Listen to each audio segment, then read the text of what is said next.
Chaque année, on essaie de faire mieux et cette année, on a vraiment beaucoup travaillé pour offrir un programme très riche et très diversifié. On a 71 films de 32 pays qui vont être présentés dans le cadre de cette nouvelle édition du Festival de Marrakech. On a aussi le programme des conversations qui va connaître une vraie montée en puissance parce qu'on passe de 10 conversations l'année dernière à 15 cette année avec des très très grands noms du cinéma mondial qui participent au festival de cette année, comme le grand réalisateur américain Tim Burton, la réalisatrice française oscarisée Justine Triet, le réalisateur mexicain oscarisé Alfonso Cuarón et beaucoup d'autres encore. On a des hommages aussi à trois grandes personnalités du cinéma national et mondial. Feu Naïma Mcharqui, à laquelle sera rendu un hommage posthume, donc la grande dame du cinéma marocain, mais aussi l'acteur et réalisateur américain, lauréat de 2 Oscars, Sean Penn, et le réalisateur canadien culte David Cronenberg.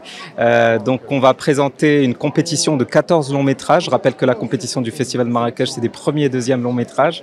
C'est une compétition qui est dédiée à la découverte de jeunes cinéastes et qu'on expose à des jurys très prestigieux.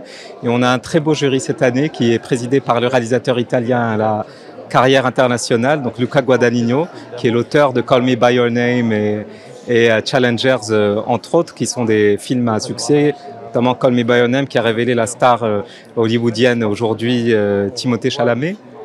Donc autour de Luca Guadagnino, on va retrouver un certain nombre de grandes personnalités du cinéma mondial et national aussi, dont l'acteur australien Jacob Elordi, l'acteur américain d'origine britannique Andrew Garfield, les réalisateurs Ali Abbasi qui nous vient d'Iran et Santiago Mitre d'Argentine et beaucoup d'autres. Et on retrouvera également Nadia Kounda, la grande et belle actrice marocaine de Volubilis, de Jour d'été, de Mon père n'est pas mort, etc., qu'on connaît bien ici. Voilà, donc c'est une édition qui s'annonce très riche de par les personnalités qui y participent, mais aussi la diversité, la très grande diversité de films qu'on propose cette année.